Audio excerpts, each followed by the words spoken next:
Hi అండి అందరికీ. Prayer అయిపోయింది. క్యూలో నుంచున్నాము ఆశీర్వాదం తీసుకోవటానికి. చూడండి మగవాళ్ళ క్యూ ఎలా ఉందో చూడండి, ఎంత నీట్గా లైన్గా నుంచున్నారు. ఆడవాళ్ళ క్యూ చూడండి, ఎక్కడున్నా ఆడవాళ్ళే. ఎందుకంటే పంపుల దగ్గర, టికెట్లు తీసుకునే దగ్గర, ఇక్కడ ఆశీర్వాదం తీసుకునే దగ్గర ఎక్కడైనా జనం గుంపులే, లైన్ మాత్రం ఉండదు. పాస్టర్ గారు వాళ్ళు అమ్మా లైన్కి రండి, లైన్లో నుంచోండి అమ్మా అని మొత్తుకుంటున్నారు. అటు నుంచి వచ్చి ఒకళ్ళ ద్వారా, ఇటు నుంచి వచ్చి ఒకళ్ళ ద్వారా ఎట్టయితే ఆశీర్వాదం తీసుకున్నాము. క్రిస్టమస్ పండుగ దగ్గరకు వస్తుంది కదండి, అందుకని దేవుడి ఫోటోలన్నీ బాగా అన్ని రకరకాలవన్నీ అమ్ముతున్నారు. మేమైతే ఒకటి తీసుకున్నాము, 50 రూపాయలు. చాలా బాగుంది. చూడండి లైన్, అది వద్దన్నాను, చూస్తున్నారు అన్నీ. ఆయనకేమో ప్రభురాత్రి భోజనం అని ఉంటుంది చూడండి, అది కావాలన్నారు. నేనైతే అది అది అది తీసుకుంటానన్నారు. నేనైతే ఇదిగోండి గొర్రె పిల్లది తీసుకోమన్నా.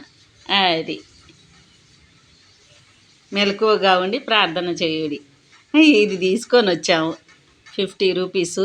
చాలా చాలా బాగుంది. ఇంకా అది తీసుకున్నాక ఇక మేము ఇదిగోండి ఇక్కడేమో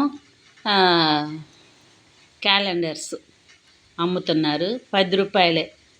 నేనైతే 2 తీసుకున్నాను. మేము వెళ్తూ ఉంటే ఒకళ్ళు తెలిసిన వాళ్ళు కనపడ్డారు. క్యాలెండర్ ఎంత అంటేను సరేలే తీసుకో, ఇంకెక్కడ లేవు అయిపోయినాయి అని చెప్పి మేమే ఇచ్చాం. రోడ్డు మీదలేండి. ఇదిగోండి పాస్టర్ గారు వాళ్ళు చనిపోతే ఇక్కడ సమాధులు కట్టారనమాట. నేను పాస్టర్ గారు వాళ్ళే అనుకోదు, ఈ అమ్మగారు వాక్యం కూడా నేను విన్నా. ఇదిగోండి పూలు వేస్తారు, కానీ ఇంకో పాస్టర్ గారు వచ్చి పూలు ఇస్తారు. పూలు అవి తీసుకొని పోయి వెళ్ళి చక్కగా దేవుడి దగ్గర పెట్టుకోవచ్చు. లేదా ఫ్రూట్స్ కూడా ఇస్తారు, పిల్లలు లేకపోతే ప్రేయర్ చేసి ఇస్తారు. మనం తీసుకెళ్ళి ఇచ్చామనుకోండి ఫ్రూట్స్, అవి మనకి ప్రేయర్ చేసి మళ్ళీ మనకిస్తారు. అలా జరుగుద్ది అనమాట. చూసారా జనం చాలామంది తగ్గారు. ఇంకైతే మొత్తానికి అన్నీ చూసేసుకొని కొనుక్కొని ఇదిగోండి వీళ్ళు ఇప్పుడే ఆటో దిగారు. వాళ్ళు వెళ్తున్నారు, మేము ఇంటికి వెళ్తున్నాం. తర్వాత ఫంక్షన్ ఉంటే ఇదిగోండి నా మనవడు ఈయన వచ్చారు. చూసారుగా,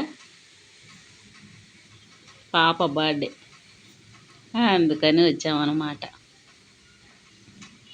మీకు నచ్చినట్లయితే లైక్ చేయండి, షేర్ చేయండి, సబ్స్క్రైబ్ చేయటం మాత్రం మర్చిపోకండి.